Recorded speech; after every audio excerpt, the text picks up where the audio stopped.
Hello everyone. जैसा कि मैंने आपको पिछले वीडियो में बताया था कि स्टांस में कैसे खड़े होते हैं, आज मैं उसी का नेक्स्ट स्टेप आपको बताना चाहूँगा कि पैड को कैसे लिफ्ट किया जाता है। तो मैं आपको जस्ट डेमोस्ट्रेट करके बताना चाहूँगा। It's just combination of grip, stance and combination of these three things के ग्रिप कैसे किया जाता है, उसके बाद स्टांस, एंड देन इसी का एक और पार्ट है जो कि है कि बैक लिफ्ट है। तो मैं उसी को आपको डेमोस्ट्रेट करूँगा।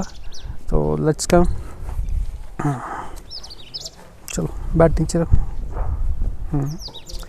आपको सबसे इम्पोर्टेंट ध्यान रखना है जब आप स्टांस में खड़े होते हैं, तो जब आपको सबसे पहली बात यह है कि आपको बैक लिफ्ट कब करनी है। तो मैं आपको ये कहूँगा कि बैक लिफ्ट तब करनी है कि जैसे ही बॉलर आपके क्रीज की तरफ अप्रोच करता है टूवर्ड्स द जंप लेने से पहले, तब आपको आपकी बैक लिफ्ट ले लेनी है। इसमें अलग अलग तो होता है कि बहुत से बैट्समैन थोड़ा लीड बैक लिफ्ट लेते हैं और बहुत से बैट्समैन पहले से ही बैट को लिफ्ट कर लेते हैं। बट आइडियली मैं यही कहूँगा कि आप जैसे ही बॉलर आप विकेट के जंप के लिए अप्रोच करने वाला हो, तब आपको बैक लिफ्ट ले लेनी है। तो बैक लिफ्ट आपकी कैसी होनी चाहिए मैं आपको बताता हूँ। जस्ट लिफ्ट,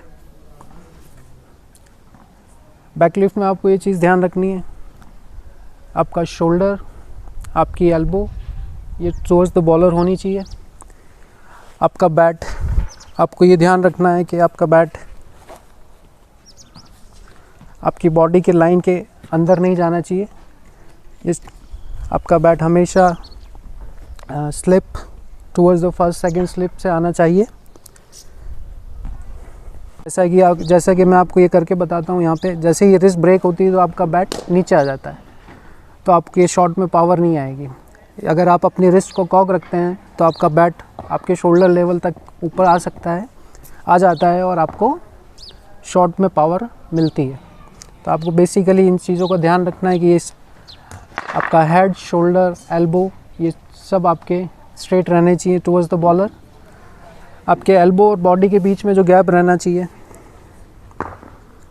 अब ना आपकी एल्बो ज़्यादा अंदर की तरफ रहनी चाहिए, ना ही एल्बो दूर।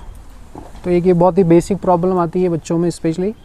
तो आपको इस चीज़ का ध्यान रखना है कि आप इस तरीके से बॉल रख सकते हैं जिससे आपको पता लग जाएगा कि हाँ, हमको एल्बो कितनी दूर रखनी है बॉडी से।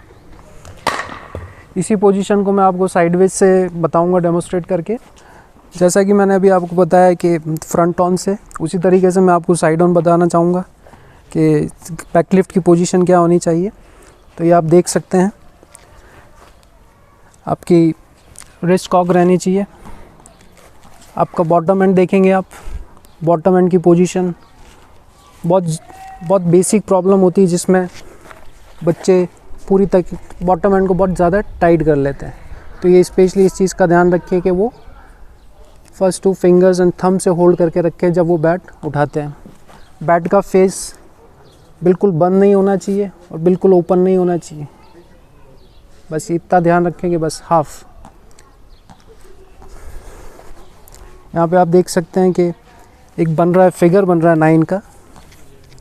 तो आप बच्चों को इस तरीके से सिखा सकते हैं कि 9 का फिगर मेंटेन करके आपका डाउन स्विंग भी जब आपका बैट नीचे आए तब आपका 9 का फिगर मेंटेन रहे।